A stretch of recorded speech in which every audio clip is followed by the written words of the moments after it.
unfold.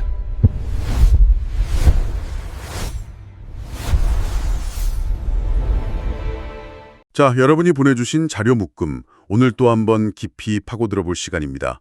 오늘의 주제는 백두산인데요. 근데 오늘 저희가 들여다볼 백두산은요, 그 아름다운 천지 풍경이 다가 아닙니다. 여러분이 보내주신 자료들은 동북아시아 전체의 운명을 바꿀 수도 있는 거대한 활화산으로서의 백두산을 아주 집요하게 파고들고 있거든요. 어쩌면 조금 섬뜩한 이야기가 될 수도 있겠네요. 네, 맞습니다. 오늘 우리가 함께 볼 자료들은 백두산을 거의 하나의 거대한 생명체처럼 다루고 있어요. 1000년 전에 있었던 그 전설적인 대분화의 흔적을 쫓기도 하고요. 또 지금 이 순간에도 저 지하 깊은 곳에서 꿈틀대는 마그마의 움직임을 최첨단 기술로 잡아내고 있죠.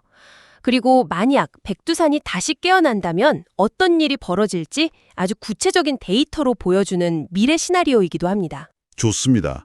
이 잠자는 거인이라는 별명이 과연 맞는 건지 아니면 다음 폭발을 위해서 그냥 길고 깊은 숨을 고르고 있는 건지 그 거인의 가슴 속으로 한번 제대로 들어가 보겠습니다. 그럼 우리 1000년 전 과거로 시간 여행을 한번 떠나보는 걸로 시작하죠. 서기 946년에 있었던 이름부터가 좀 거창한 밀레니엄 대분화입니다. 밀레니엄 분화. 저도 자료 보고 깜짝 놀랐는데 그 규모가 정말 상상을 초월하던데요? 화산 폭발 지수 그 VEI가 7이라고 적혀 있던데 이게 어느 정도 위력인지 감이 잘 안 와요. 인류 역사에 기록된 가장 큰 화산 폭발 중 하나라고 보시면 됩니다. 1815년에 터져서 전 지구적으로 여름이 없는 해를 만들었던 그 인도네시아 탐보라 화산 있잖아요. 네네. 들어봤어요. 그거랑 같은 등급입니다. 당시 뿜어져 나온 화산재랑 암석량이 100세제곱킬로미터가 넘는데. 100세제곱킬로미터요? 네, 이걸 에너지로 바꾸면요. 히로시마 원자폭 폭탄의 약 16만 배에 달하는 어마어마한 양이죠. 12만 배요? 와, 정말 상상조차 안 되는 숫자네요. 그게 한 번에 다 터져 나온 건가요? 그게 또 아주 흥미로운 지점입니다. 이 분화가 단 한 번에 꽝이 아니었거든요. 자료에 따르면 최소 2단계로 진행된 일종의 연속극 같은 거였어요. 연속국이요? 네. 1차 폭발은 아주 끈적끈적한 마그마가 터지면서 시작됐습니다. 이 폭발로 엄청난 양의 화산재가 성층권, 그러니까 비행기가 다니는 고도보다 훨씬 위까지 치솟아 올랐고요. 그리고 잠시 뒤에 성질이 다른 마그마가 2차로 분출하면서 주변 50km 반경의 숲을 그냥 순식간에 불태워버린 거대한 화쇄류를 만들어냈습니다. 화쇄류. 그 뜨거운 화산재랑 가스구름이 막 시속 수백 킬로미터로 달려드는 그거 말씀하시는 거죠? 맞습니다. 듣기만 해도 끔찍한데 여기서 진짜 놀라운 건 1000년도 더 된 이 사건의 날짜까지 딱 집어낼 수 있다는 점이었어요. 이건 대체 어떻게 가능한 거죠? 바로 역사의 기록 덕분입니다. 백두산에서 무려 1100km나 떨어진 일본 나라의 흥복사라는 절이 있거든요. 네. 거기에 아주 결정적인 기록이 남아 있습니다. 946년 11월 3일 밤에 하얀 재가 눈처럼 내렸다는 구절이 있어요. 와, 1100km를 날아간 재란이 그럼 그 재가 일종의 지문처럼 남았겠네요. 정확합니다. 그 화산재, BTM 테프라라고 부르는데요. 워낙 넓은 지역에 또 특성 시점에만 딱 쌓였기 때문에 지금은 일본이랑 동해 일대 지층의 나이를 재는 아주 중요한 기준자 역할을 합니다.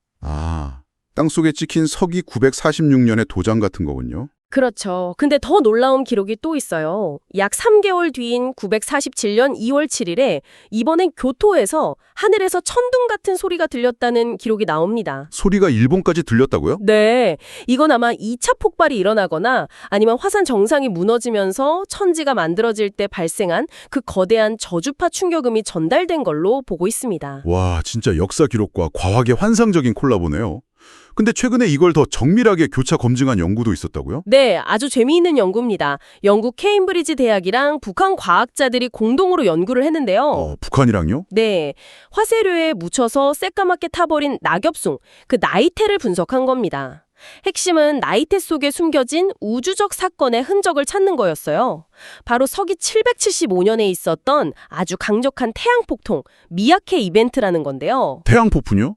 그게 나무랑 무슨 상관이죠? 쉽게 말해서요. 775년의 그 태양 폭풍이 당시 지구의 모든 나무 나이테에다 일종의 방사능 바코드를 새겨놓은 겁니다. 아, 바코드요? 네, 탄소 14 농도를 갑자기 확 높여놨거든요. 그래서 연구팀이 백두산 낙엽송 나이테에서 그 775년짜리 바코드를 찾아낸 다음에 거기서부터 마지막 나이테까지 개수를 하나하나 센 거죠. 와, 그랬더니 이 나무가 정확하게 940년 늦가을에서 초겨울 사이에 생장을 멈췄다는 사실을 밝혀낸 겁니다. 일본 역사 기록이랑 정말 소름 돋게 일치하는 결과였죠. 대단하네요, 진짜. 그럼 이 정확한 연대 측정으로 그 오랜 미스터리, 발해 멸망과의 관계도 명확해졌겠군요. 보통 백두산 폭발 때문에 발해가 망했다 이런 소리 많았잖아요. 그 부분에 대해 자료들은 아직 명확한 답을 줍니다. 발해 멸망은 926년, 밀레니엄 분화는 946년. 딱 20년 차이가 나죠. 아, 20년이나요? 그럼 직접적인 원인은 아니네요. 그렇죠. 직접 멸망시킨 건 아닙니다. 하지만 하지만 더 흥미로운 해석을 제시하죠. 분화가 2차적 방화세 혹은 확인 사살의 역할을 했다는 겁니다. 확인 사설이요? 네, 926년에 거란한테 수도가 함락된 뒤에도 수많은 발해 유민들이 만주 곳곳에서 저항하고 있었거든요. 그런데 946년의 대분화가 그들의 마지막 희망마저 그냥 재로 덮어버린 거죠.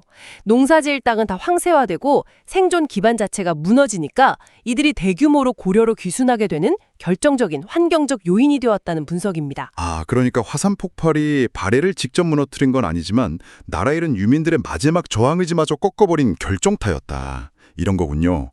와, 정말 역사의 흐름을 바꾼 자연의 힘이네요. 1000년 전 기록만으로도 이렇게 생생한데 지금 우리가 가진 기술로 백두산 속을 들여다보면 훨씬 더 많은 게 보이겠어요. 그래서 지금 우리 발밑에서는 대체 무슨 일이 벌어지고 있는 겁니까? 현재 지구 물리학 기술로 들여다본 백두산 지하의 모습은요, 거대한 마그마 아파트 같다고 생각하시면 됩니다. 마그마 아파트요. 네, 자료를 보면 최소 4개의 층으로 된 마그마방 시스템이 수직으로 쭉 연결돼 있어요. 천지 바로 아래 5에서 10km 지점에 끈적한 마그마가 있는 최상층 펜트하우스가 있고요. 그 아래로 중간층, 그리고 지하 40km 더 깊은 곳에 마그마가 계속 만들어지는 근원지까지 이렇게 연결된 구조입니다. 비유가 재밌네요. 그럼 여기서 제일 위험한 시나리오는 뭔가요? 아래층에서 위층으로 막 이사라도 오는 뭐 그런 건가요? 정확합니다. 그게 제일 위험한 시나리오입니다. 아래쪽에 있는 뜨겁고 유동성이 큰 그런 현무암제 마그마가 위쪽에 차갑고 끈적한 마그마방으로 갑자기 치고 올라오는 마그마 믹싱 현상. 아, 마그마 믹싱. 네. 성질이 다른 두 마그마가 섞이는 순간 엄청난 양의 가스가 폭발적으로 팽창하면서 거대한 분화의 방화세를 당일 수 있거든요. 이건 뭐 격렬하게 흔든 탄산음료 캔 뚜껑 따는 거랑 똑같은 원리죠. 생각만 해도 아찔하네요. 근데 이런 불안정한 징후가 실제로 관측된 적이 있었잖아요. 자료 보니까 2002년에서 2005년 사이, 꽤 최근 일이던데요? 네. 바로 그 기간 동안 백두산이 나 곧 터질지도 몰라 하는 강력한 경고 신호를 보냈습니다. 여러 징후가 한꺼번에 나타났죠. 첫째, 지진 활동이 폭발적으로 늘었습니다. 평소 한 달에 뭐 7번도 안 되던 미소 지진이 월 243회 이상으로 폭증했어요. 잠깐만요. 월 243회면 거의 하루에 8번씩 땅이 미세하게 흔들렸다는 건데 그 근처 사는 사람들은 정말 공포에 떨었겠는데요? 맞습니다. 실제로 당시 중국 쪽에서는 주민 대피 훈련도 하고 그랬습니다. 그리고 두 번째 신호는 위성에서 포착됐어요. 천지 주변 땅이 미세하게 부풀어 오르기 시작한 겁니다. 3년 동안 약 7cm나 솟아올랐어요. 땅이 부풀어 올랐다고요? 지하의 마그마가 압력밥솥처럼 들끓으면서 지각을 밀어올린 뭐 그런 명백한 증거네요. 정확합니다. 그리고 세 번째, 가장 결정적인 증거는 온천가스에서 나왔습니다. 멘틀 깊은 곳에서만 만들어지는 헬륨3라는 동위원소가 있거든요. 네. 그 비율이 평소보다 11배 이상 높아진 게 확인됐어요. 이건 지하 깊은 곳의 마그마랑 지표면 사이에 새로운 균열이 생겨서 가스가 새어나온다는 강력한 신호였습니다. 전문가들은 그렇게 보지 않습니다. 자료들은 현재 상태를 안정화가 아니라 에너지 재축적 단계로 분석하고 있어요. 에너지 재축적이요. 네, 2000년대 초반에 새로운 마그마가 지하로 들어오면서 한바탕 소란을 피운 뒤에 지금은 다음 단계를 위해 잠시 숨을 고르고 있을 뿐이라는 거죠. 분화 잠재력은 사라진 게 아니라 오히려 더 커졌을 수도 있다는 그런 경고입니다. 알겠습니다. 그럼 이제 최악의 상황을 가정하고 그 결과를 들여다봐야겠네요. 만약 그날이 온다면 시뮬레이션 결과는 우리에게 뭘 보여주고 있습니까? 분화가 시작된다면요. 가장 큰 변수는 역설적이게도 백두산의 가장 아름다운 상징, 바로 천지에 담긴 약 20억 톤의 물입니다. 20억 톤의 물이요? 그게 왜 변수가 되는 거죠? 1000도가 넘는 뜨거운 마그마가 그 차가운 물이랑 만나는 순간 정말 상상도 못할 수증기 마그마 폭발이 일어나기 때문입니다. 아, 물이 순식간에 기화하면서 부피가 1000배 이상 팽창하는데요. 이 엄청난 폭발력이 마그마를 아주 잘게 부셔버리는 거예요.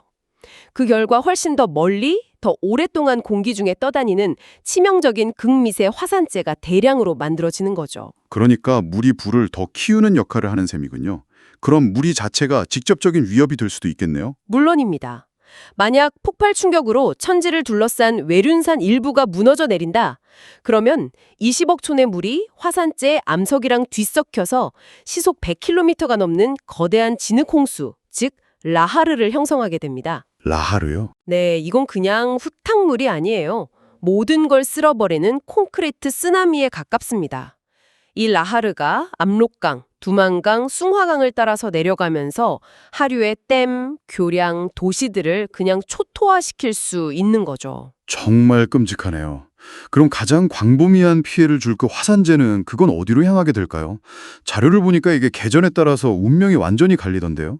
네, 전적으로 분화 당시 상층부의 바람 방향에 달려 있습니다. 먼저 겨울에 분화하는 시나리오인데요. 겨울철에는 강력한 북서풍이 불잖아요. 네, 그렇죠.